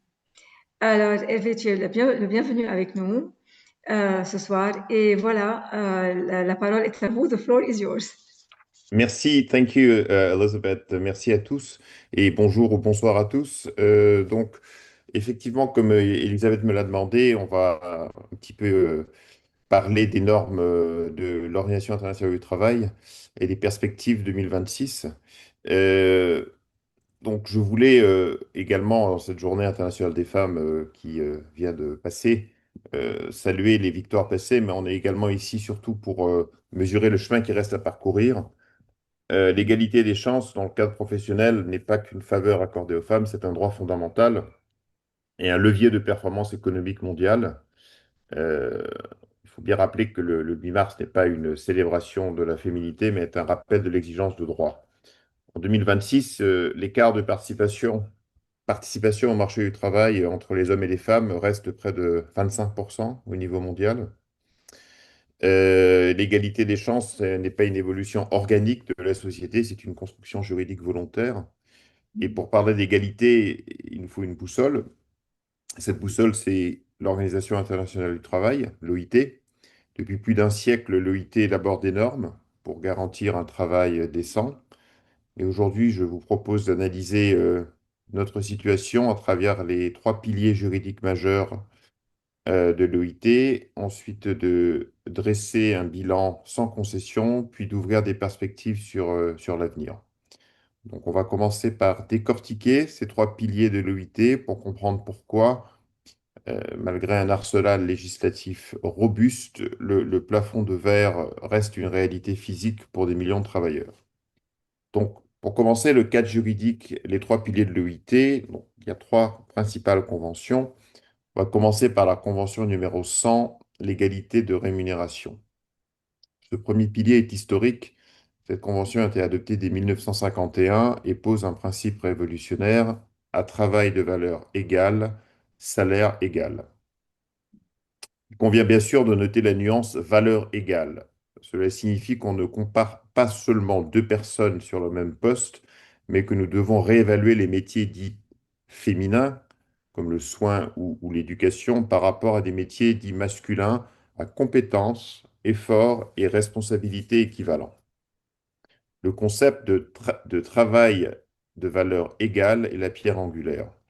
Cette convention ne se contente pas seulement d'interdire la discrimination directe, elle impose une évaluation objective des postes. Trop souvent, en effet, les compétences dites douces, comme ce qu'on appelle care ou soins, la gestion de crise, la coordination multitâche, prédominantes dans les métiers féminisés, sont invisibilisées dans des grilles salariales. Avec cette convention, l'OIT exige de comparer l'effort mental et la responsabilité et pas seulement la force physique ou le diplôme technique. Dans ce cadre, on peut se poser la question, comment on peut objectivement comparer le salaire d'une infirmière, par exemple, et d'un technicien informatique pour appliquer la convention numéro 100 sur la valeur égale. L'OIT propose une méthode, l'évaluation des emplois exempts de préjugés sexistes. On compare 4 critères neutres. Les qualifications, les efforts physiques et mentaux, les responsabilités et enfin les conditions de travail. Si une profession féminisée demande le même niveau de responsabilité et d'effort qu'une profession masculine, mais est payée 30% de moins, c'est là que la convention numéro 100 doit intervenir pour corriger cette sous-évaluation sociale. Le deuxième pilier, c'est la convention numéro 111 sur l'élimination de la discrimination qui date de 1958. Cette convention interdit toute distinction ou exclusion fondée sur le sexe qui détruit l'égalité des chances. Elle ne concerne pas seulement l'embauche, mais tout le cycle d'une vie professionnelle. L'accès à la formation, la promotion interne et la sécurité de l'emploi. C'est un rempart contre les préjugés qui freinent trop souvent les carrières féminines. C'est une convention fondamentale. En effet, elle définit la discrimination comme toute préférence qui a pour effet de détruire ou d'altérer l'égalité des chances. Ceci inclut l'accès à la formation professionnelle. Si les formations de haut niveau sont systématiquement proposées à des moments incompatibles avec la vie de famille, c'est une violation indirecte de cette convention numéro 111. Donc, on peut évidemment, dans ce cadre, en voulant appliquer la convention numéro 111 sur la non-discrimination, est-ce qu'on ne risque pas de tomber dans une discrimination inversée en favorisant les femmes, au détriment des compétences? La convention 111 vise justement l'élimination des barrières injustifiées. Donc, en réalité, il ne s'agit pas de choisir une femme parce qu'elle est une femme, mais de s'assurer qu'elle n'est pas écartée parce qu'elle est une femme. Ce sont deux concepts différents ici. Les quotas, par exemple, sont souvent des mesures temporaires nécessaires pour corriger des décennies de biais cognitifs et de ce qu'on appelle souvent le réseautage masculin, qui exclut naturellement des profils souvent compétents. La dernière convention, qui est la convention 156, traite de l'équilibre entre la vie personnelle et la vie professionnelle. Ce troisième pilier, souvent méconnu mais crucial, a été adopté en 1981. Et elle s'adresse aux travailleurs ayant des responsabilités familiales. Donc, il stipule que la famille ne doit pas être un obstacle à l'emploi. Pour l'OIT, l'égalité des chances est impossible si l'on ne repense pas le partage des tâches domestiques et si l'entreprise n'intègre pas la réalité de la vie de famille pour tous les salariés, hommes ou femmes. Pas spécifiquement pour les femmes, c'est également valable pour les hommes, évidemment. C'est la convention la plus moderne. En effet, elle reconnaît que les responsabilités familiales sont une question de politique d'emploi et elle est innovante, car elle stipule que les charges de famille ne doivent pas constituer un motif valable pour mettre fin à une relation de travail. Elle appelle à une infrastructure de services communautaires, les crèches ou les aides aux seniors, par exemple, pour que le choix de travailler soit réel. Dans ce cadre, on peut évidemment se poser la question suivante. Est-ce que l'égalité salariale, donc la convention numéro 100, et les mesures de conciliation entre la vie personnelle et la vie professionnelle, la convention 156, coûtent cher aux entreprises? Est-ce vraiment le moment vu le contexte économique actuel? Je pense que c'est plutôt une vision à court terme. En effet, l'OIT et la Banque mondiale ont démontré que l'écart de rémunération entre les sexes représente une perte de richesse mondiale évaluée à 160 000 milliards de dollars. 160 000 milliards de dollars. L'égalité, c'est du talent gaspillé. Une entreprise qui applique cette convention numéro 156 réduit son absentéisme et améliore la rétention de talent. L'égalité n'est pas un coût, dans ce cas, c'est un investissement dans la productivité. On peut également se poser la question, quel est l'intérêt pour les hommes de soutenir ces conventions, les 3 conventions de l'OIT? Bien, c'est tout l'esprit de la convention 156, équilibre vie professionnelle et vie personnelle. Cette convention ne parle pas de mères, mais de travailleurs ayant des responsabilités familiales. Toute la différence est là. L'égalité des chances libère aussi les hommes de l'injonction d'être l'unique pourvoyeur financier.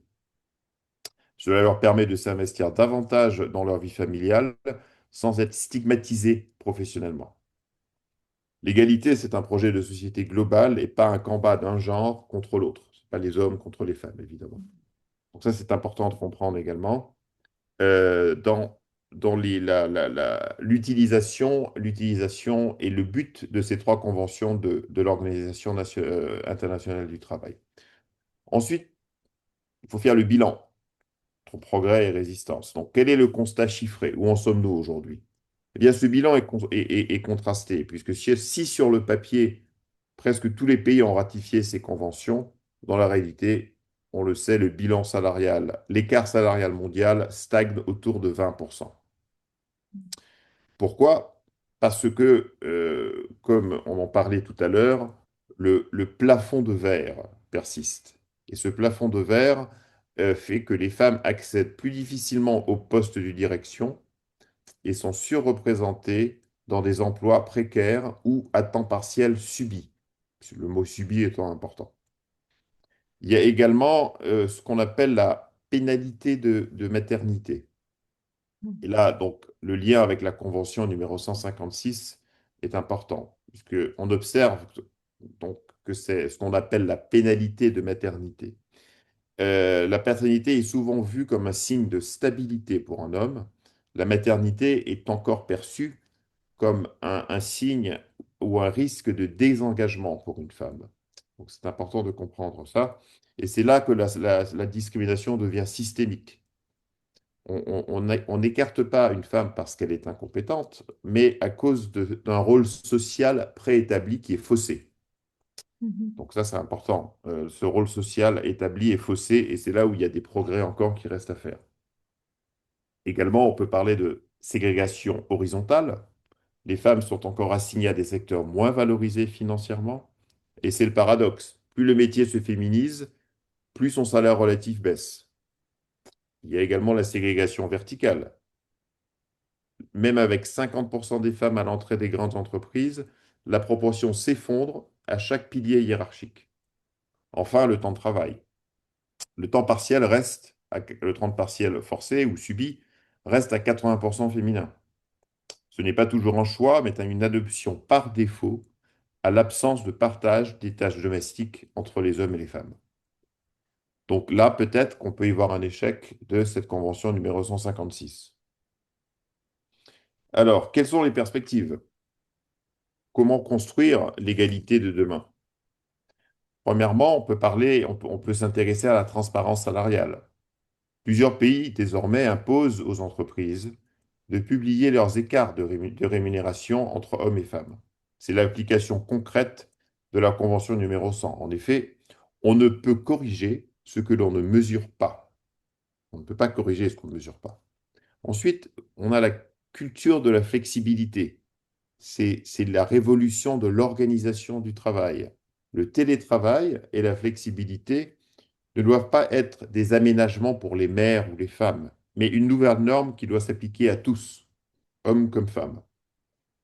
En encourageant les hommes à utiliser leur congé paternité, on brise ce stéréotype du parent soignant, parent qui soigne, qui s'occupe de la famille, des jeunes enfants, unique, et on libère du temps de carrière pour les femmes en faisant cela.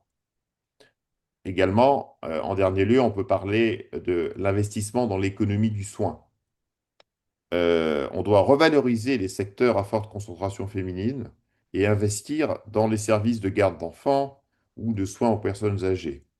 Ça, ce n'est pas une dépense, mais c'est un investissement qui permet aux femmes de rester et de progresser sur le marché du travail. L'audit de valeur.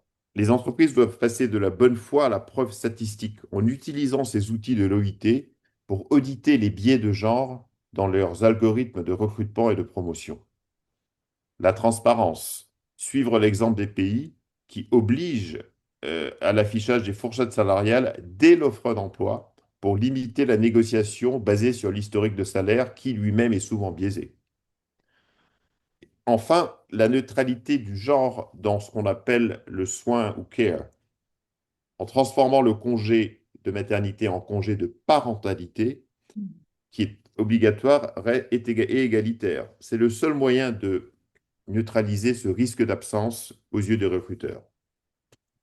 En conclusion, ces outils de l'OIT qu'on a parcourus, ces 3 conventions, ne sont pas des simples textes juridiques. Ce sont des engagements moraux et économiques pour les pays et pour ceux qui les appliquent et les entreprises qui les appliquent.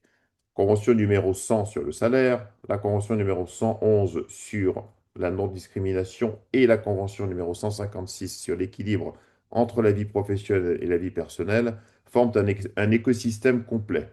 Et ces conventions ne sont pas des options, ce sont des conditions d'un contrat social moderne.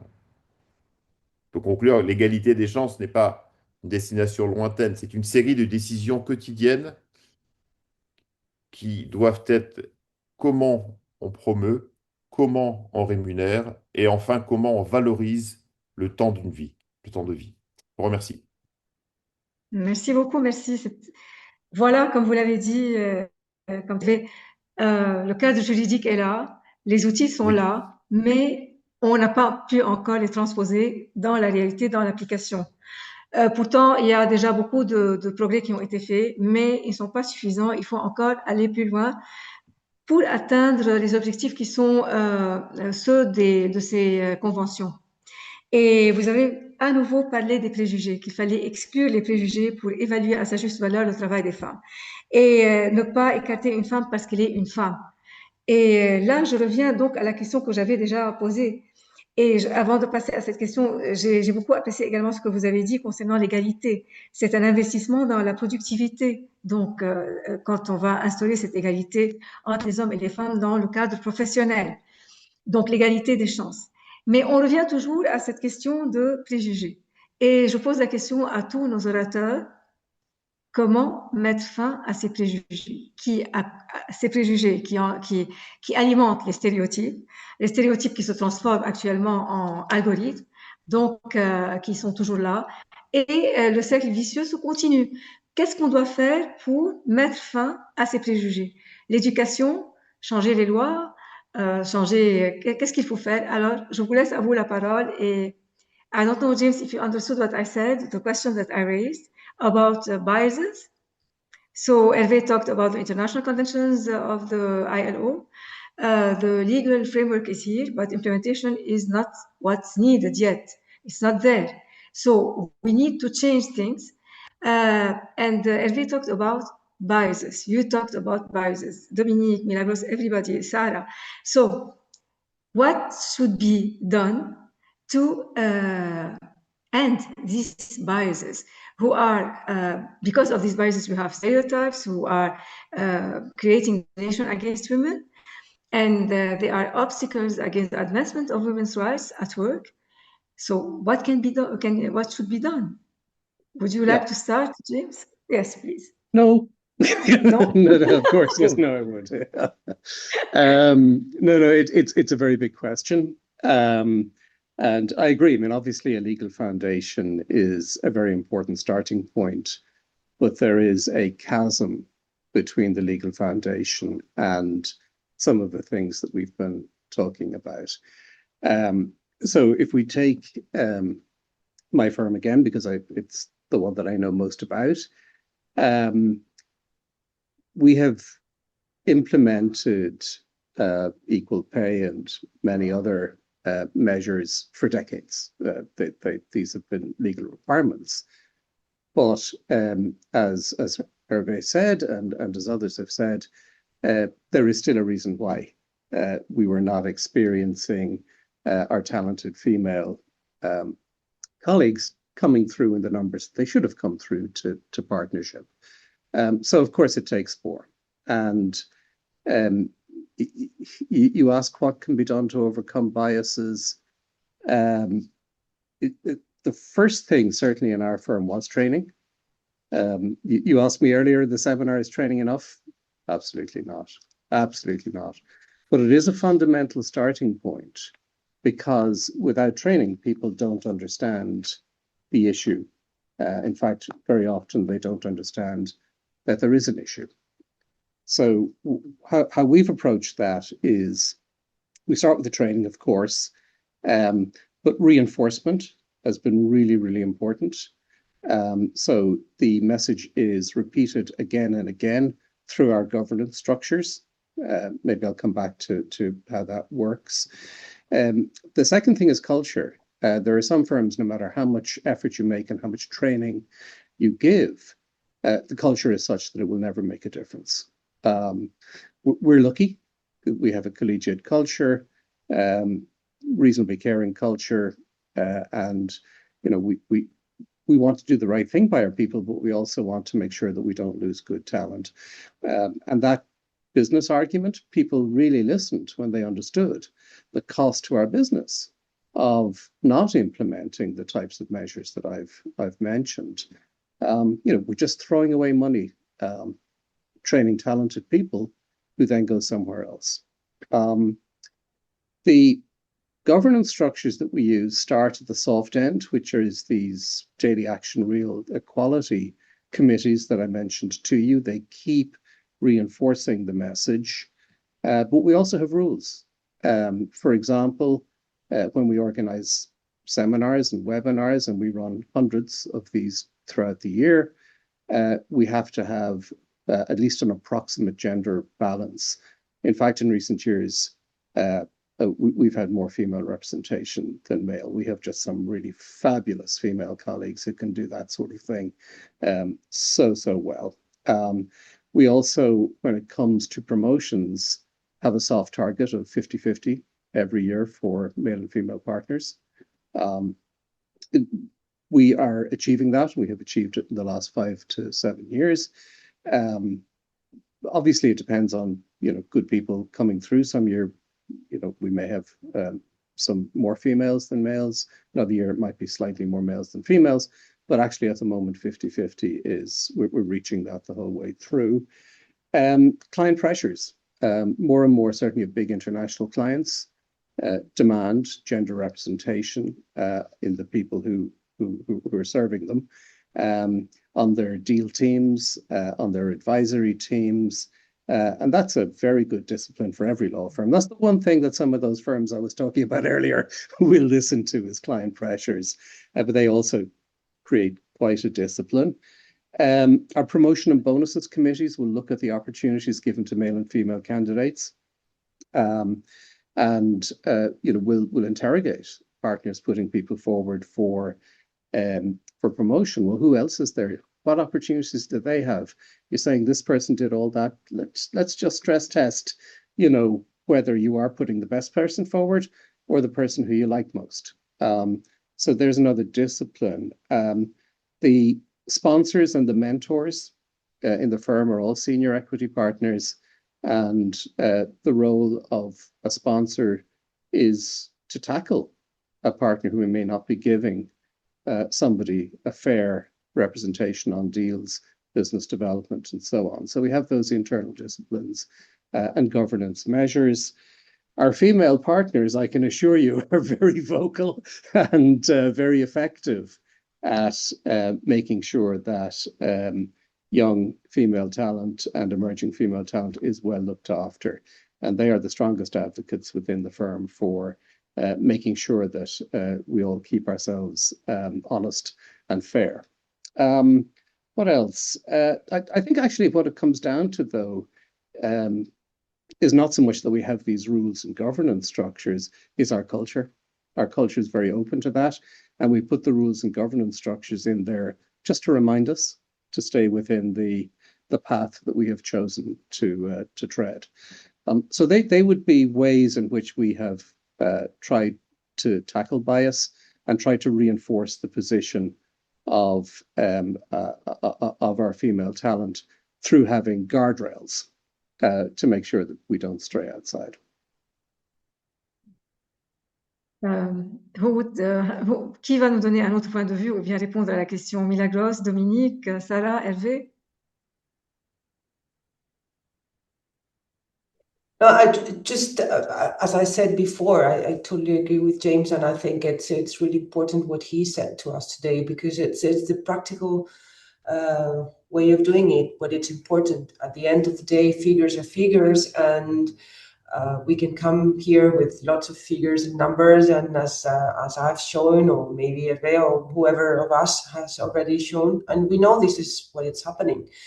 But it's very important that we see that really firms like James' firm is really applying these different laws. No, from my point of view, and this is very probably personal, but I think it's important that we give the opportunities.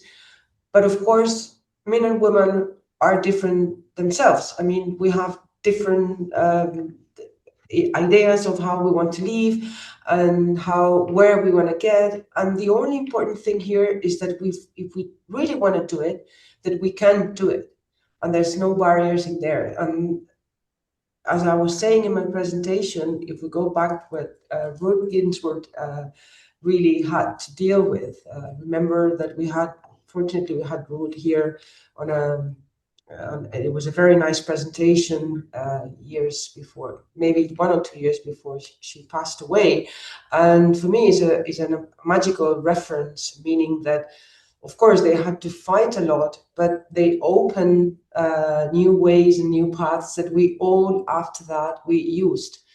And that's what we think we have to do now. We have to open the possibilities, and as law firms are doing right now. And then it's up to us. I mean, it's nothing bad on not being a partner. It's just if you want to be a partner, the important thing is that you have to have the same chances. But nobody can really have any bad opinion about a woman that cannot or doesn't want to do it. It's just a question of, if we want to do it, we have to do it, and we can do it, and nothing else is there to stop us. And that's very important. Of course, it's in many other ways of seeing the possibilities, but I think we've done an amazing job from the last century to today, and in that sense we are happy. But it's really sad when we come to the figures like the ones I've shown to you, that the way we treat, or many women's been treated in some areas, that I think it's really unfair, and that definitely should be removed from any idea, and that shouldn't happen, never. And so that's more or less my point of view. But as I was saying, I'm happy that, of course, we move forward, and then there's many things we can do to get better and to respect what women really want to do. That's for me the most important idea: respect of what they want to do and how they want to do it. Thank you. Ce que je trouve très intéressant, c'est ce qui est fait dans le cabinet de James. Je trouve que dans toutes les écoles d'avocats, il devrait y avoir des cours sur les biais inconscients. Je dirais même pas seulement dans les écoles, mais aussi dans l'éducation des enfants, et très tôt, et des professeurs, de tous les professionnels. Ça, c'est une des premières des choses. Deuxièmement, de dire aux femmes et aux avocates de tourner le dos aux préjugés et de foncer, de regarder non pas ce qui reste à faire, mais ce qui est fait, et de s'en inspirer, et elle aussi de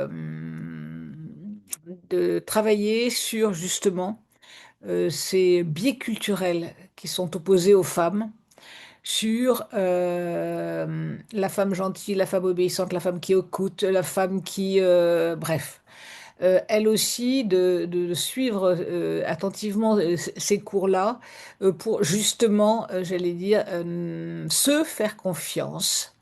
Mais ça, c'est culturel, et je pense que nous sommes des avocats, mais nous sommes aussi des citoyens, nous sommes aussi des parents, grands-parents, et que donc c'est une éducation quotidienne que les mères et les pères doivent inculquer. Troisièmement, c'est d'oublier les congés maternité, et même le mot, d'oublier le mot, et de remplacer par le congé paternité, qui même, pourquoi pas, doit être justifié lorsque c'est la mère qui le prend et pas le père, et d'aider les pères. Car on s'est rendu compte que si le congé paternité n'est pas obligatoire, les pères n'osent pas le prendre, même s'ils en ont envie, dans les entreprises, donc, et dans les cabinets d'avocats. Donc là aussi, il y a un vrai travail à faire, et qu'on cesse de renvoyer les femmes à leur ventre, y compris avocates, et de un peu plus penser à leur tête. Voilà. Et donc j'allais dire aussi, pour les femmes, de s'aider entre elles et enlever ces préjugés de dire les femmes ne peuvent pas s'entendre entre elles, les femmes dans les cabinets, de prendre exemple sur les femmes sur les cabinets où il n'y a aussi que des femmes, et qui en conséquence se poussent les unes les autres pour, j'allais dire, et montrer que tout se passe extrêmement bien. Bref, d'essayer de cesser d'avoir le ciel sur la tête, qui du coup vous empêche de vous lever tellement c'est lourd à porter, et de lever cette chape de plomb pour regarder les progrès qui sont faits, et de dire aux filles, parce qu'il y a aussi quelque chose, et d'aider les jeunes femmes et les avocates à circuler dans le monde, et à aller dans d'autres pays, dans d'autres cabinets, dans d'autres mondes, pour montrer, et notamment dans les mondes, non pas latins, mais dans les mondes nordiques, où, j'allais dire, les femmes sont considérées d'une autre manière, pour justement, lorsqu'elles reviennent, elles sont plus fortes, elles ont d'autres expériences, et elles peuvent aussi, du coup, apprendre des choses à leurs homologues masculins. Voilà ce que je voulais dire. Merci. Sarah, would you like to add something to what has been said up until now about biases?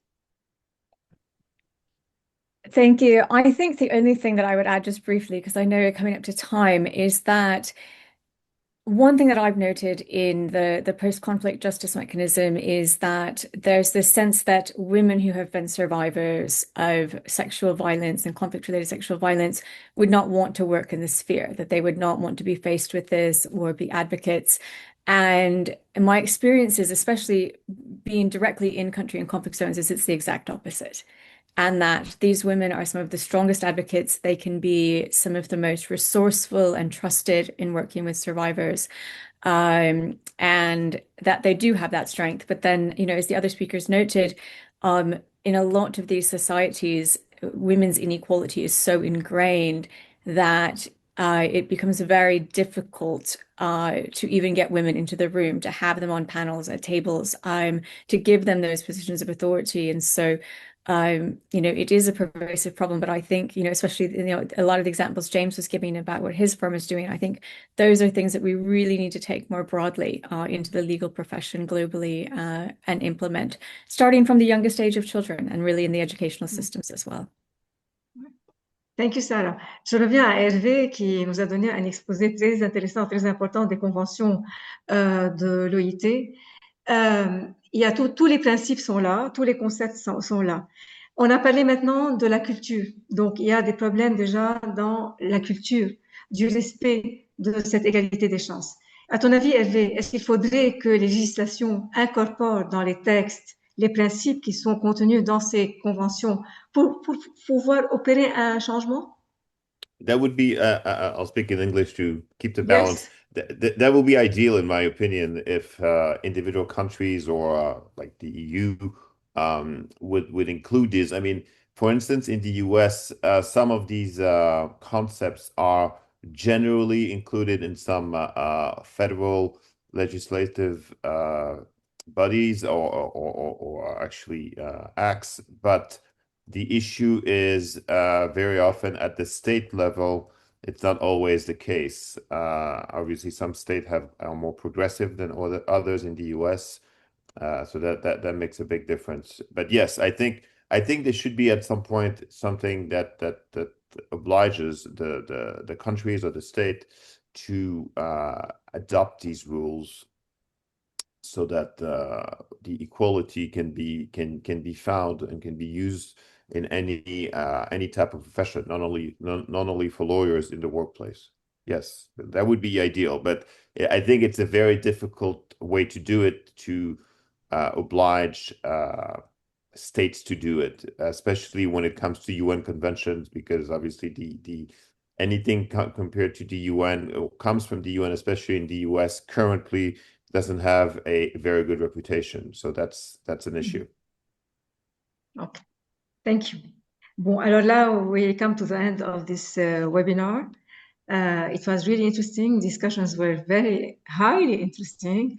We have got some clear ideas about the challenges, how to overcome them, and now we need to join our efforts to go forward and implement an effective equal opportunities.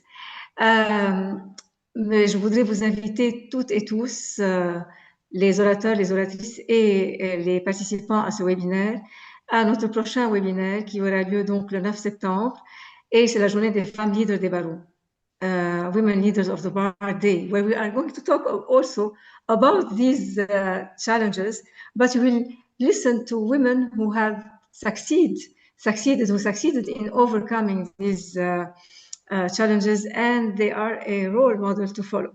So I hope you will be all there. It's totally free of charge, so you are all invited, and you can invite also all the lawyers and the jurists that you want to, that you like. So thank you very much again, and we will meet you soon. Have a nice evening. Thank you so much, everybody. Thank you very much. Thank you. Bye-bye. Bye-bye. Thank you. Bye-bye. Goodbye. Bye-bye. Goodbye.